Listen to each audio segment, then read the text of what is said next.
저희들 함께 보실 하나님 말씀은 마가복음 2장 1절에서 12절, 마가복음 2장 1절에서 12절입니다. 제가 지난 시간에 우리가 이웃을 도와야 되는데 이웃을 도울 때 어떻게 도울 수 있는가 우리가 함께 나누었습니다. 여러분 기억나십니까? 우리가 어떻게 돕습니까? 무엇보다도 믿음으로 도와야 됩니다. 믿음으로 시작해야 돼요. 믿음으로. 그렇죠? 믿음으로 시작해야 된다. 어떤 믿음이요? 주님께로 데리고 나가기만 한다면, 주님께로 갈 수만 있다면, 이런 믿음이죠. 두 번째는 뭡니까? 행함으로 우리의 믿음을 나타내야 된다 이거죠. 행함으로. 그냥 말로만 하는 게 아니죠. 믿음이 있다고만 하는 것이 아니죠. 주님께 맡기기만 한다 이게 아니죠. 우리가 실질적인 행동으로 난관을 이겨내면서 극복하면서 주님께로 달아내리는 그 일을 우리가 해야 된다. 이런 말씀을 드렸습니다. 자, 오늘은요. 우리가 우리 이웃을 도울 때 무엇으로 이웃을 도울 수 있을까? 무엇을 도와야 하는가? 이런 겁니다, 여러분. 무엇보다 우리는 영적인 도움을 베풀어야 돼요. 영적인 도움. 영적인 도움이 우선입니다. 이게 본문의 가르침이에요. 5절을 우리가 함께 봉독합니다. 2장 5절입니다. 함께 봉독합니다. 2장 5절입니다. 제가 봉독해 올리겠습니다.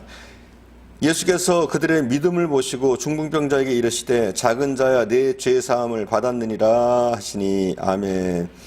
뭐라고 예수님 말씀하셔요? 작은 자야 내 죄사함을 받았느니라 이렇게 말씀하셔요. 자, 물론 이 대답은요 중풍병자가 바란 대답은 아니에요. 그렇잖아요? 중풍병자가 실질적으로 바란 대답은 뭐예요? 내 죄사함을 받았다? 사실은 그건 별로 신경 안 썼을 거예요. 그럼 이 사람의 실질적인 필요는 뭡니까? 중풍병에서 낫는 것, 병이 고침받는 것, 이거 아니었을까요? 네 병이 나았다, 뭐 이런 대답을 원하셨겠죠. 원했겠죠. 이 대답은 중풍병자가 기대한 대답은 아니었을 줄 모릅니다. 그럼에도 불구하고 이것은 가장 근본된 문제라는 거죠. 병의 문제보다 가장 중요한 것은 무엇이냐? 이 죄사함의 문제라는 거예요. 물론 병고침 받는 것도 중요합니다. 우리의 필요가 채워지는 것도 중요합니다. 육신적인 질병에서 노인받는 것도 중요합니다.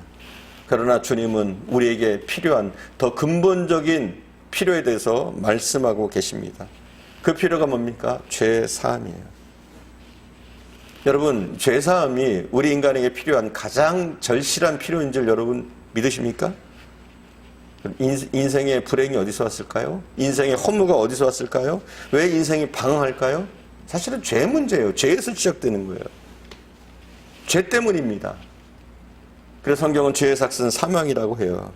이 죄 때문에 우리는 불행한 삶을 살아갑니다. 죄 때문에 삶이 무의미하게 느껴지고 이 죄 때문에 하나님의 진노를 피할 수 없고 하나님의 심판을 피할 수가 없습니다. 예수께서 이 땅에 오신 목적이 뭐예요? 귀신을 쫓으시려고, 병자를 낫게 하려고, 그게 아니지 않습니까? 예수님이 마리아를 통해서 또 요셉에게 천사를 통해서 말씀하시잖아요. 뭐라고 말합니까? 아들을 낳으리니 이름을 뭐라고 하라고요? 예수라고 하라. 아들을 낳으리니 그 이름을 예수라고 하라. 그리고 예수의 뜻이 뭡니까? 자기 백성을 죄에서 구원할 자. 이게 예수의 뜻 아닙니까? 자기 백성을 죄에서 구원할 자. 예수님이 오신 목적이 뭐예요? 이 땅에 오신 목적이 뭐예요? 죄사함을 위해서 오셨어요. 우리의 구원을 위해서 오셨어요. 물론 육체적인 질병으로부터 나음받는 구원이 될 수도 있습니다. 하지만 그것이 아니라 실질적으로는 죄사함, 우리를 영적으로 육적으로 구원해 주시는 것, 이 죄의 문제를 해결해 주시는 것, 이게 주님께서 이 땅에 오신 목적인 줄 믿습니다. 만약 우리가 죄의 문제를 해결하지 못한다면 성공해도 성공한 게 아니에요. 큰 성공을 거뒀어도 이거는 실패입니다. 파살입니다. 파멸입니다. 절망입니다. 결국은 심판인 겁니다. 우리의 그 어떤 육체적인 필요도 근본적인 문제일 수가 없는 거예요. 아무리 육체적인 것이 해결됐다, 이건 근본적인 문제가 아니에요. 근본적인 문제는 뭐예요? 죄 사함입니다. 주님이 말씀하십니다. 내 죄 사함을 받았느니라. 여기에 서기관들이 있었어요. 제사장들이 있었어요. 그리고 이들이 어떻게 합니까? 분노합니다. 내 죄 사함을 받았느니라. 이 말을 듣고 분노해요. 왜 분노했을까요? 죄 사함은 하나님만 하실 수 있다. 그들은 그렇게 믿었어요. 여러분 맞습니다. 제3을 사람이 할 수 있는 게 아니에요. 사람이 사람의 죄를 사할 수 있는 게 아니에요. 오직 누구만 가능합니까? 하나님만 사람의 죄를 사하실 수 있어요. 서기관들이 똑똑한 거예요. 하지만 그들이 모르고 있는 사실이 한 가지 있죠. 그게 뭡니까? 예수가 하나님이시라는 것. 예수 그리스도가 하나님의 본체시라는 그 사실을 몰랐던 거죠, 여러분. 그분만이 우리의 죄를 사하실 수 있는 거예요. 우리를 구원하실 수 있는 거예요. 우리의 죄를 담당하시려고 그래서 십자가를 지셨습니다. 그분에게 그런 능력이 있기 때문에, 제사함의 능력이 있기 때문에, 우리를 진노에서 놓을 수 있는 그런 힘이 있기 때문에 주님은 골고다의 언덕을 오르셨고 십자가를 지셨습니다. 피 흘림이 없으면 사함도 없다. 여러분 기억하시잖아요. 그 피 흘림을 통해서 우리가 용서받고 제사함을 받게 된 줄 믿습니다. 이게 근본적인 문제예요. 우리가 이웃을 도우려고 할 때 이걸 잊어버리면 안 돼요. 교회의 첫 번째 미션이 있다면 이거예요. 복음을 전하는 것, 죄사함에 대해서 선포하는 것, 죄사함 받게 하는 것. 우리가 이웃을 사랑하려고 할 때 그들에게 그들의 도움의 요청에 우리가 응답하는 길도 무엇이냐? 육체적인 것만 돕는 게 아니에요. 할 수만 있다면 우리는 그 육체적인 도움을 통해서 근본적인 치유까지 할 수 있도록, 죄사함까지 갈 수 있도록 우리가 도와야 되는 줄 믿습니다.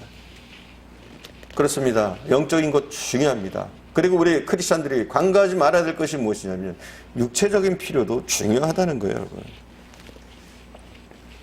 중풍병자에게 내 제사함을 받았느니라 이걸로 끝나지 않으셨어요. 그렇죠? 내 제사함을 받았느니라 이걸로 끝나지 않았어요. 이걸로 다 해결하신 게 아니에요. 뭐라고 그럽니까? 내 침상을 들고 가라 말씀하시고 문제 해결까지 해주셨어요. 병까지 치료해 주시는 거예요. 먼저 죄 문제를 해결해 주셨어요. 그게 우선이니까. 그 다음에 어떤 선포를 하십니까? 11절 우리가 우리의 눈으로 함께 보겠습니다. 11절 제가 묵독해 올리겠습니다. 내가 내게 이르노니 일어나 내 상을 가지고 집으로 가라 하시니. 뭐라고 그래요? 일어나서 가래요. 치료 아닙니까? 치료. 일어날 수 없는 중풍병자에게 일어나라고 하십니다. 일어나라고 하자 그가 순종했을 때 그는 일어나 걷게 됩니다. 기독교의 가장 중요한 미션은 복음을 전하는 것이에요. 죄사함을 선포하는 거예요. 그들을 구원하는 거예요. 하지만 우리는 육체적인 필요를 무시하면 안 돼요. 간과하면 안 돼요. 기독교의 또 하나의 미션이 있다면 고통받는 이웃들을 돌보는 것, 그들을 실질적으로 돕는 것, 이것 또한 중요한 하나의 미션이라는 것을 여러분이 기억하실 수 있기 바랍니다. 예수님이 선한 사마리아의 비유를 하십니다. 여러분 기억나십니까? 사마리아인의 비유에 보면 이런 내용이 나오죠. 강도당한 사람이 있어요. 강도당한 이웃이 있어요. 다 지나갑니다. 제사장도 서기관도 다 지나가요.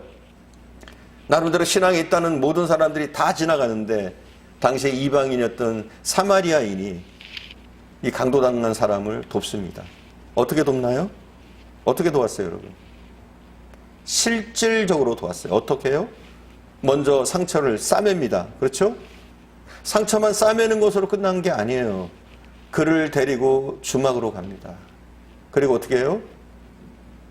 이 주막에서 그가 잠자고 쉬는 모든 비용, 일체의 비용, 치료받는 그 모든 비용을 다 댑니다. 그리고 어떻게 해요? 그가 치료할 때까지 모든 것을 이 사람이 책임집니다.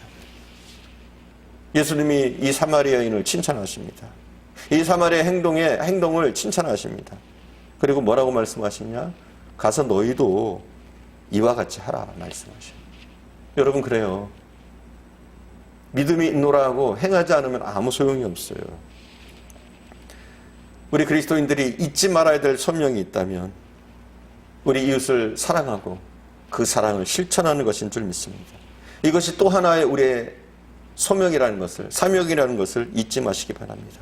오늘 하루도 주님의 명령을 쫓아서 우리가 복음을 전할 뿐만 아니라 우리 이웃에게 실질적인 도움이 되고 그들의 필요를, 그들의 고통을 품고 치유할 수 있는 저와 여러분 되어줄 수 있기를 간절히 축원드립니다.